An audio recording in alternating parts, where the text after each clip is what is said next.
There's an expression about the Fellowship Club that you can either be or become. It might have taken you everything you had to come here. And so this might be the place where you decide you're going to become something. You're going to become housed. You're going to become employed.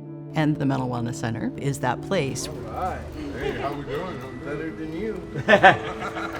I grew up in what I thought was a normal household. I started experimenting very young with drugs and alcohol. My drug use first started when I was about elementary school.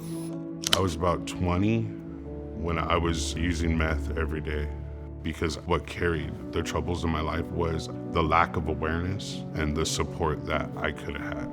And then I ended up in prison, and it just became a cycle that I got stuck in, you know. I had a diagnosis around my first prison term, and it was schizoaffective. I would be going through symptoms or hallucinating and hearing things, and they would take me to jail rather than taking me to the hospital. If I knew about a place like the Mental Wellness Center, I would have had more awareness on what was going on with me. Mental Wellness Center is a place where people can feel seen, heard, and understood.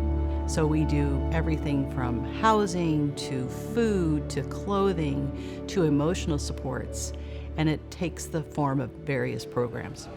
Come on in. We got men's side. We're gonna get some more donations, but yeah, the stuff goes quick. We get it full and bam. And I got bags here. We got socks. We got ladies section. I got a sleeping bag, and they just love coming in here because they feel like they're shopping down, like I said, downtown. Yeah, because I'm going to get some more, but I'm gonna get your size goes pretty quick. I think I'm going. Oh, what is that? A sleeping That's bag? a sleeping bag. You need a sleeping Ooh, bag, yeah, brother? Are you kidding? Yeah. Yeah, there you go. It's clean and everything. Yeah, no kidding. Right on. Glad. Yeah. Oh, yeah. This will do it, bro. Okay. All right. Thank you. God bless you You're guys. very welcome, brother. My name's Belle. What a pleasure. Yes, Thank my you for having pleasure. us. Yes. The discrepancy between the wealth and the poverty is the duality on the planet. It's so in your face. All around me, everywhere I look, there's somebody that has mental health in their family. It's not a fault thing. It's not a stigma thing. It's those that are brave enough to ask for help, who are in need, deserve the right to be supported. Before, when I was a child, it was depression, it was manic depressive, but I had never heard that term bipolar for myself, and I went into a pretty deep spin around that label too. She's beat me the last couple times we've played this. My deal. Yeah. Score's not good, but you didn't see what I took.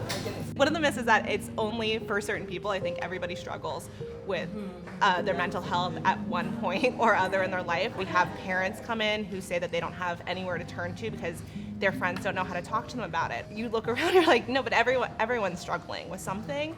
And I think the honesty that people can bring here is really something special.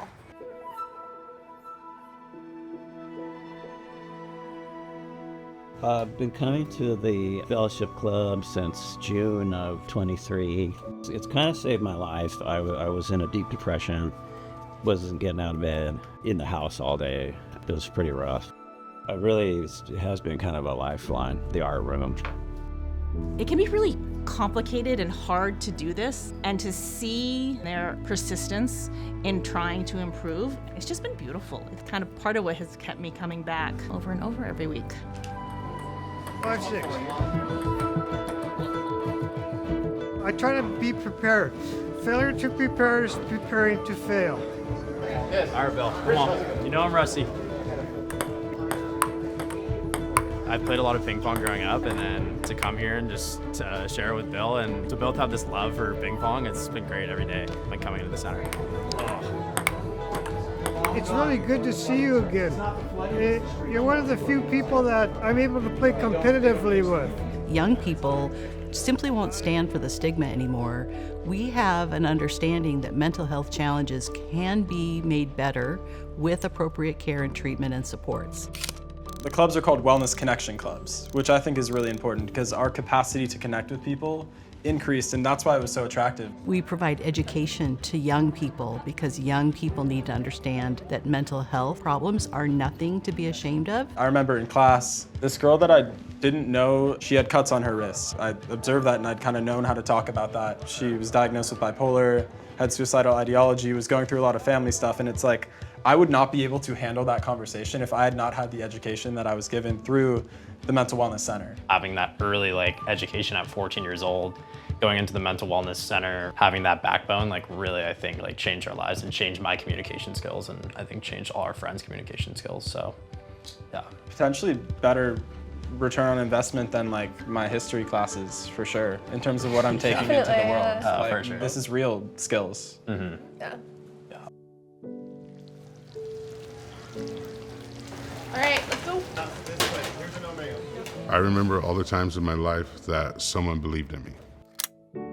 Being treated like I was worth rooting for meant everything. So that was the last picture that I took when I was in the rehab before I got a haircut. When you look at my face, I see that there was hope. I mean, I knew it was going to change after that. I've imagined what life would be like if the Mental Wellness Center were here. And it would be much like not having a library or a hospital or a fire station. We are here for people when they need us. Recently, the growing challenges in funding have directly impacted the Mental Wellness Center.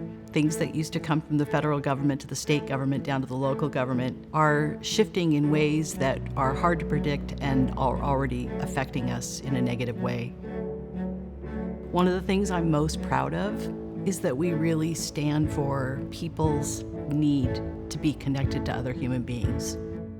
When my life really shifted was when I realized that I'd been giving philanthropically my whole life, but I didn't really know where all the money went, and I didn't really understand all the, what was being used for what always. But in this situation, I realized that with every person you invest in, we're not only taking care of them, we're taking care of ourselves and everyone in the community.